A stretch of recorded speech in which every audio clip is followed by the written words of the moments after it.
दादाजी धूनीवाले की पावन नगरी खंडवा में जल्द आ रहे हैं बागेश्वर धाम से धीरेन्द्र शास्त्री के सहयोगी भागवत कथा के लिए। आइए सुने क्या कह रहे हैं महाराज। महाराज जी नमस्कार। नमस्कार। महाराज जी आपका शुभ नाम? ओम प्रकाश शास्त्री जी। महाराज जी कहाँ से आए हैं आप? मैं बागेश्वर के पास का हूँ। जो शास्त्री जी है जी उनके गांव से हैं आप? जी, उनके पास के गाँव में। तो उनके साथ रहे होंगे आप भी बहुत दिन तक? जी, उनके संबंध मिलता रहता है। तो आप क्या करते हैं? पूजा पाठ करते हैं, कर्म कांड जी करते हैं? मैं तो उन्हीं के अनुसार उन्हीं का हाथ बटाने के लिए जन जन का उनका हाथ बटा रहा हूँ, जन चेतना के लिए। क्या आप इस संदर्भ में जन चेतना के लिए क्या करते हैं आप? मैं श्रीमद् भागवत कथा का गायन करता हूँ और लोगों को प्रेरित करता हूँ कि जो महाराज हमारे सनातन धर्म के प्रति सभी लोगों को जागरूक कर रहे हैं, उसमें उनका हाथ बटाना चाहिए। तो आप खंडवा भी आ रहे हैं भागवत के लिए? जी तो हमारे रसिक श्रोता हैं जो आम सनातन धर्मी हैं, उनके लिए कुछ नए विचार भी लाए होंगे आप? बिल्कुल। हम तो सनातन संस्कृति से जुड़ के यही विचार बोलेंगे कि आप लोग एक बार बागेश्वर धाम जाकर देखिए। साधु जी सीताराम। खंडवा के पावन धरती पर जल्द बागेश्वर धाम के वचन और संदेश को प्रसारित करने के लिए ओम प्रकाश शास्त्री जी अपने मधुर वाणी के साथ भागवत गीता का पाठ करने आ रहे हैं। कृपया इस आयोजन में आपको यदि शामिल होना है तो खंडवा के समाजसेवी अनिल तिवारी से संपर्क कर सकते हैं और सहयोग प्रदान कर सकते हैं। उनका नंबर है 77728680002। आइए देखते हैं आगे के समाचार।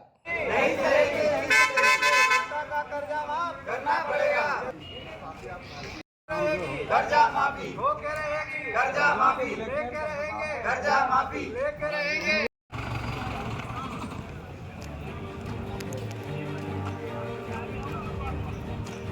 करना पड़ेगा, कर्जा माफी होके रहेगा, कर्जा माफी लेके रहेंगे, कर्जा माफी लेके रहेंगे, लेके रहेंगे, कर्जा माफी लेके रहेंगे, कर्जा माफी। जनता का कर्जा माफ करना पड़ेगा, जनता का कर्जा माफ करना पड़ेगा। होके रहेगी कर्जा माफी, होके रहेगी कर्जा माफी। बड़े बड़ों का किया है, जनता का भी करना पड़ेगा। बड़े बड़ों का किया है, जनता का करना पड़ेगा। बड़े बड़ों का किया है, जनता का करना पड़ेगा। जनता का कर्जा माफ करना पड़ेगा।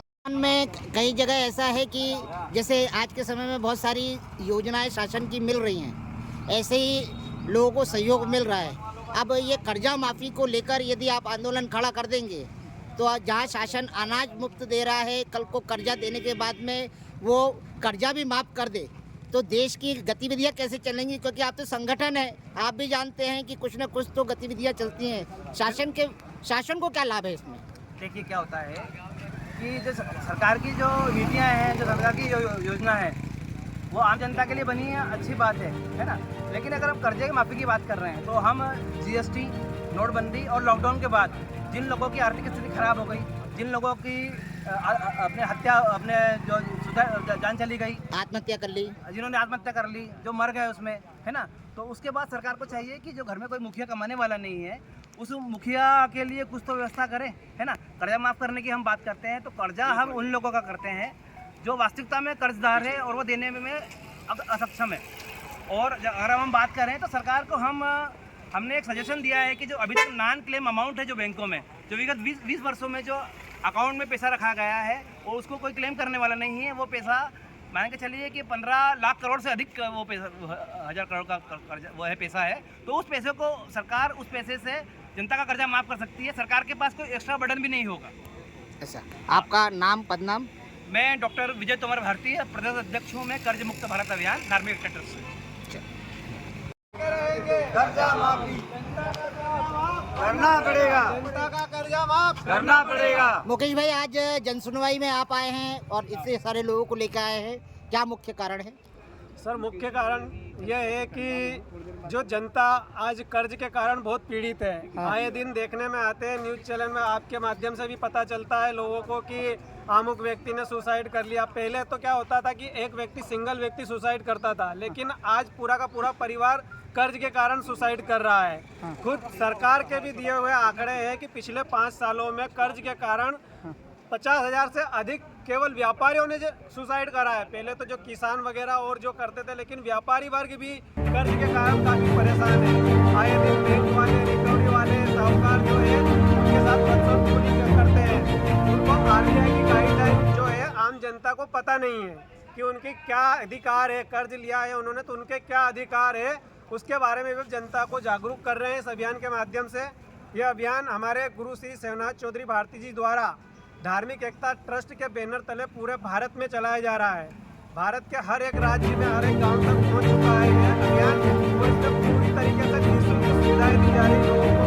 आरबीआई की गाइडलाइन के बारे में कोई लीगल सहायता चाहिए तो वो भी निःशुल्क दी जा रही है, और यह अभियान पूरी तरीके से निःशुल्क है। इस अभियान के बारे में हमारे प्रदेश के अध्यक्ष डॉक्टर विजय तोमर भारती जी भी आगे आप बताएंगे। डॉक्टर साहब बताइए। नमस्कार। हम लोग कर्ज मुक्त भारत अभियान चला रहे हैं और ये भारत के संपूर्ण राज्यों में चल रहा है, हर जिलों में चल रहा है। और उद्देश्य सिर्फ इतना ही है कि आम जनता जो कर्जे से पीड़ित है, वो किसी भी का कर्जा हो, होम लोन हो, पर्सनल लोन हो, व्हीकल लोन हो, केसीसी हो, कोई भी लोन हो, तो उसको माफ़ करने के लिए हम सरकार से मांग कर रहे हैं। विगत ये 18 महीनों से, ये जुलाई 22 से ये अभियान चल रहा है और अभी तक हम लगभग 1 से 1.5 लाख लोगों की जान बचा चुके हैं, इसमें आत्महत्या करने से रोक चुके हैं। आदरणीय, इसमें जो सरकारी लोन लेकर जो परेशान हो रहे हैं उनकी सहूलियत है कि जो प्राइवेट साहूकारों के दलदल में फंसे हैं उनको भी आप मुक्त करवा रहे हैं? देखिए, लोन किसी भी प्रकार का हो, सरकारी लोन हो, प्राइवेट लोन हो, एनबीएफसी कंपनी का हो, सरकार का हो, किसी भी प्रकार का कोई लोन हो, उस लोन को माफ करने के लिए हमें सरकार से, हमसे 8 से 10 बार हमारा डेलीगेशन प्रधानमंत्री कार्यालय और हमारा वित्त मंत्रालय कार्यालय गया था वहाँ पे, और हमने वहाँ उन्हें जानकारी दी है। उनका कहना है, सरकार का ये कहना है और सब मानना है कि भारत में कोई भी व्यक्ति है जो कर्जे से पीड़ित नहीं है और सब व्यक्ति सुखी हैं, किसी को कोई समस्या नहीं है। और जो बड़े बड़े उद्योगपतियों का 27 लाख करोड़ का कर्जा 2009 से लेके तो अभी तक 2014 से लेके तो अभी तक 2024 9 सालों में कर्जा माफ़ कर दिया गया, लेकिन आम जनता को एक भी पैसे की राहत नहीं मिल रही है। क्योंकि उनका कहना ऐसा है कि जो बड़े बड़े उद्योगपति हैं उनकी जानकारी तो हमारे पास है, लेकिन जो आम जनता है उनकी जानकारी उनके पास नहीं है। तो हम आम जनता की जानकारी उनको दे रहे हैं, और जो आम जनता ने उनको चुना है, वोट दिया है और उन्हें सरकार पर काबिज किया है। लेकिन जो बड़े बड़े उद्योगपति है उनको वास्तविकता में आवश्यकता नहीं है कर्ज माफ़ी की, लेकिन उनका उसमें उन्होंने 2-3 टर्म यूज़ किए हैं, अंडर राइट करना, लोन राइट ऑफ करना, हेयर कट करना। तो आप जो ये जिस आधार पर बड़े बड़े उद्योगपतियों का कर रहे हैं वही आप आम जनता का भी करिए। कैसे आना हुआ? आंवले मध्यम डीएम में समिति के उसमें है, वहाँ पे समिति बनी है, समिति का गठन हुआ है। तो बहुत सारे जन जो है वो बाहरी लोग हैं, वहाँ के जो स्थायी जो डूब किसान थे उनका नाम नहीं आया है, तो किसान उससे नाराज़ है और इस वजह से वो चाहते हैं कि समिति का गठन व्यवस्थित तरीके से हो और वहीं पे कैंप वगैरह लगाकर किसानों के नाम लिखे जाए और सही तरीके से उसका निराकरण। बस इसी समस्या के लिए कलेक्टर साहब के पास आए। तो आपके इस जो समस्या चल रही है इसमें कितने किसान प्रभावित हो रहे हैं? लगभग 315 किसान हैं। हाँ। और खातेदार है 315। उसमें किसान जब परिवार जोड़ा जाएगा तो एक परिवार में 8-8, 10-10, 15-15 जन है। इस तरीके से मतलब बहुत ज़्यादा किसान हैं और वो चाहते हैं कि उनका निराकरण सही तरीके से सरकार करे या अधिकारी करे, और बस इसी समस्या के लिए आए थे सर। आपके कुछ किसानों का कहना था कि जब ये डैम का काम चल रहा था उस समय वहाँ उनके पटवारियों ने सीमांकन करा था, हमें तो ये भी नहीं मालूम है कि हमारा कितना रकबा उसमें चला गया। तो इसके संदर्भ में आपने कलेक्टर साहब के सामने गुहार लगाई है क्या? नहीं, अभी इसके सामने पहले लगाए थे, लेकिन लगभग कुछ किसान बचे हैं, सभी को मुआवजा मिल चुका है। लेकिन मुआवजा इस तरीके से मिला है कि सिर्फ ज़मीन का दे दिया गया है, बाकी जो पेड़ थे, कुएँ हैं कुछ लोगों के, और खेतों में पेड़ वगैरह थे, इन चीज़ों का भी मुआवजा नहीं दिया गया। अच्छा, इस बीच में आप डैम का काम जब चल रहा था तो कुछ लोगों का कहना था वहाँ के अधिकारियों का कि आपके यहाँ से 10वीं पास के कर्मचारी जो किसान हैं उन लोगों को इसमें सेवा कार्य में भी लगाया जाएगा, तो ये क्या आश्वासन पूरा हुआ? नहीं, ऐसा कुछ भी आश्वासन पूरा नहीं हुआ है। वहाँ पर जो मकान आए थे, हाँ लगभग शासन के हिसाब से ही 15, 20, 30 मकान हैं। अभी तक उनका भी कोई विस्थापन नहीं किया गया है और डैम पूरा बन चुका है, और ये बारिश में लगभग पानी पूरा फुल भरा जाएगा, उसमें भरा जाएगा। तो वो अब उस समस्या के लिए भी हमको आना पड़ेगा या अधिकारियों को सूचित करना पड़ेगा कि या तो फिर वो पानी भरा जाएगा क्या कब भर जाएंगे, और अभी तक उनको विस्थापन के लिए ना तो जमीन बताई गई है कि कहाँ पर वो घर बनाए, और उनका मुआवजा वगैरह भी कुछ 2-4 किसानों को मिला है वहाँ पे जो मकान वाले हैं। बाकी वहाँ पे मकान लगभग उन्होंने उनके हिसाब से 31 मकान है, लेकिन किसानों के हिसाब से वहाँ पे लगभग 100 मकान करीब आना चाहिए, क्योंकि जो मकान उनने लिए हैं उससे 15 फीट की दूरी पे दूसरे मकान हैं। बाकी ले लिए जो 15 फीट के रोड के उस पार है वो मकान को छोड़ दिया उन्होंने। अच्छा, कितने गांव प्रभावित हो रहे हैं इसमें? लगभग इसमें 3 गांव मेन प्रभावित हैं। कौन कौन से? बाराकुंड, भोजूडाना और पिपलिया, और फिर सहायक में रोशनी भी है, मामाडो है, आंवलिया है, यहाँ के भी ऐसे रकबे थे उनके। हाँ। इस तालाब के अंदर उन लोग भी प्रभावित हुए, लेकिन ज़मीनें और मकान बाराकुंड, आंवलिया और भोजूडाना और पिपलिया के गए। ये ब्लॉक कौन सा लगता है? खालवा ब्लॉक। खालवा ब्लॉक लगता है। आज जनसुनवाई में आपको क्या लगा कि जिला कलेक्टर महोदय अभी हमने दिया तो है सर, लेकिन कलेक्टर साहब मिले नहीं हैं। हाँ। उनके जो अधिकारी थे उनको दे दिया गया है, उन्होंने आश्वासन दिया है कि हम कलेक्टर साहब तक पहुंचा देंगे। आपका नाम? आबिद मंसूरी है मेरा नाम। मैं भी कृषक है। प्रभावित है जी, कृषक।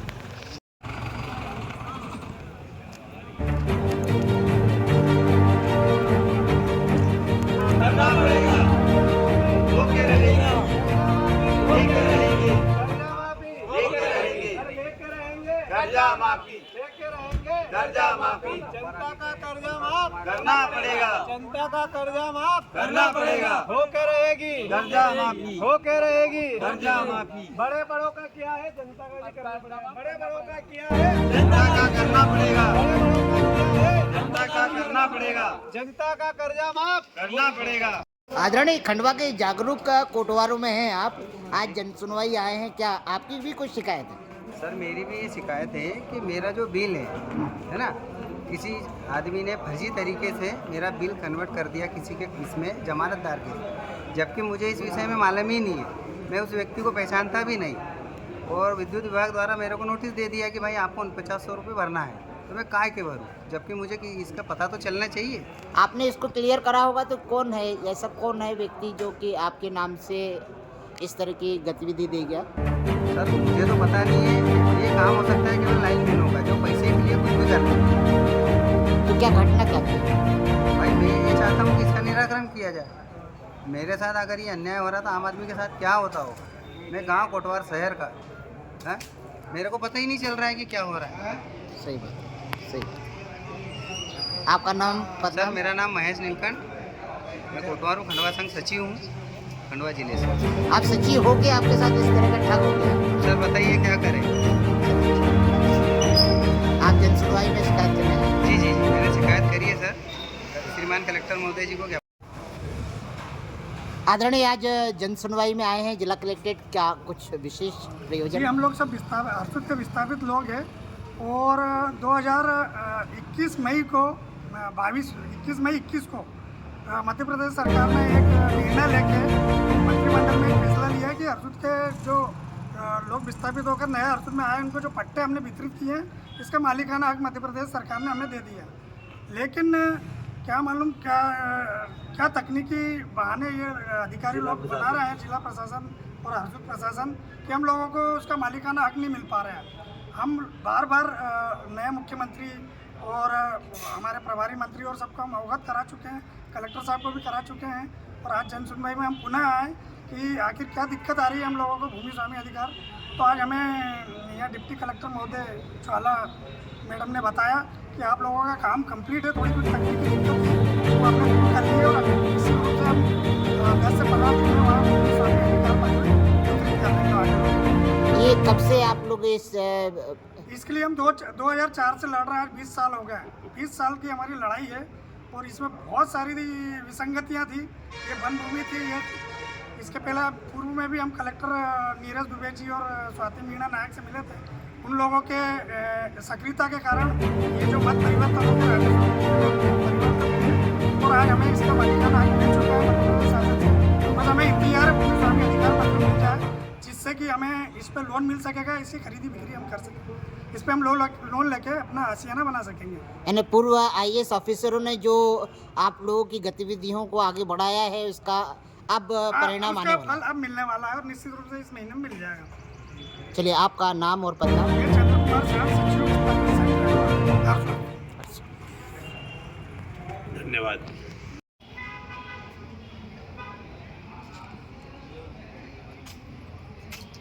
आज आदरणीय जन सुनवाई में आए हैं आप, कुछ विशेष कार्यक्रम? सर, हमारा ये निवेदन है, नगर निगम के जल विभाग के कर्मचारी हम, हमारी NPS की राशि गत 6 वर्षों से काटी जा रही है, हमारे खातों में जमा नहीं हो पा रही है। वरना हमको जानकारी कितनी राशि कटी, कितनी जमा हुई, हमारा ब्याज का नुकसान हो रहा है। इस संबंध में हमने माननीय कलेक्टर महोदय को अभी ज्ञापन दिया है। तो आप लोगों ने कमिश्नर साहब से बात नहीं करी थी इस विषय में? कलेक्टर साहब को भी 12 को ज्ञापन दे चुके हैं हम लोग। हाँ। उस पर आज तारीख तक कोई सुनवाई नहीं हुई है। तो आपके वरिष्ठ कर्तव्यनिष्ठ अधिकारी क्या कह रहे हैं? अब वो बात करते हैं, हम लोग स्थापना में भी इधर भी कर रहे हैं। आज तारीख तक कोई राशि जमा नहीं हुई है। कुछ लोगों के अभी तक खाते भी नहीं खुल पाए हैं। कब से भटक रहे हैं आप लोग?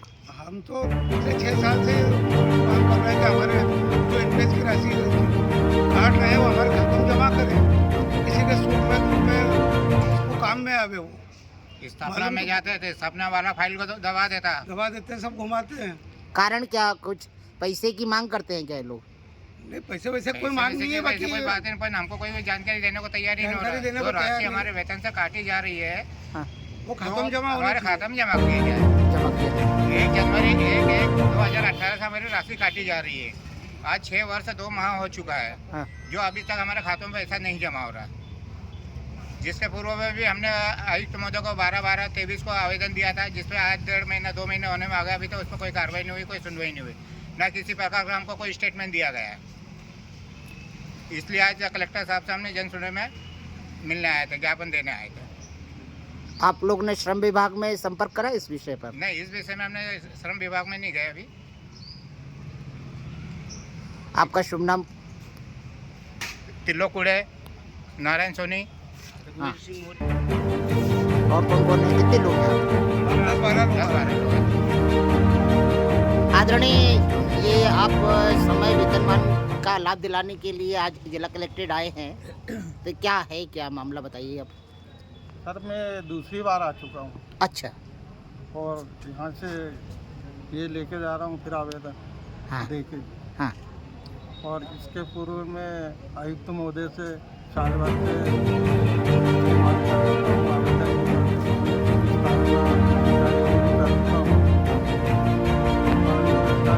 कोई हल नहीं हुआ है। और अधिकारी अगर मार्ग कर भी देंगे लेटर को, तो वहाँ स्थापना के बाबू लोग दबा देते हैं। अच्छा, तो आपका कहना है कि हमारा जो समय वेतनमान है जी वो क्लियर किया जाए? क्लियर किया। और सर, मेरे अलावा बहुत से कर्मचारी हैं जो वेतनमान का लाभ लेते हुए रिटायर हो चुके हैं। ऐसा? जी, उनको कोई लाभ नहीं मिला। तो इन लोगों ने आज तक कभी प्रयास नहीं करा? कोई प्रयास नहीं है। साल भर से मैं आवेदन निवेदन सब कुछ कर चुका हूँ। हाँ। तो कमिश्नर खंडवा जो है नगर निगम, वो क्या आप लोगों की बातों को गंभीरता से नहीं ले रहे हैं या वो समझ ही नहीं पा रहे हैं? जी, गंभीरता से नहीं ले रहे हैं। आश्वासन दिया करते हैं, ठीक है, हो जाएगा हो जाएगा हो जाएगा। आपका नाम पदनाम? मेरा है श्यामलाल धाकड़ की मैन। दादा कहाँ रहते हैं आप? अहमदपुर खेगांव। कितनी देर से आए हुए हैं? सुबह कितने बजे से आए हैं? 9:30 बजे से आए। क्या कराने आए थे आप? आधार अपडेट करवाने आए थे आप। तो ये तो बहुत ज़्यादा टाइम हो गया, आप अभी तक खड़े ही हैं। मैं तो 9 बजे से खड़ी, 9 बजे से। आप आज दीदी 9 बजे से आई। भैया तुम कहाँ रहते हो? मैं केलारी रहता हूँ। केलारी रहते हो। क्या करने आए थे? बालिका आधार कार्ड बच्चे का अपडेट करवाने आया। अपडेट कराने आए थे। कब से आए हो? 9 बजे 9 बजे के आए।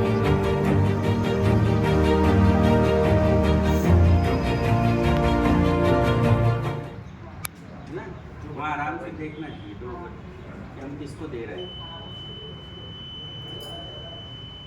और ये ऐसी बेल लंबी होती है ना, उसके बाद जाना चाहिए वहाँ से। अब कोई करके देखो, कोई सी दूसरी भी दबा के देखो, इसको दबा के। हाँ, कोई सी भी दबाओ। यहाँ पे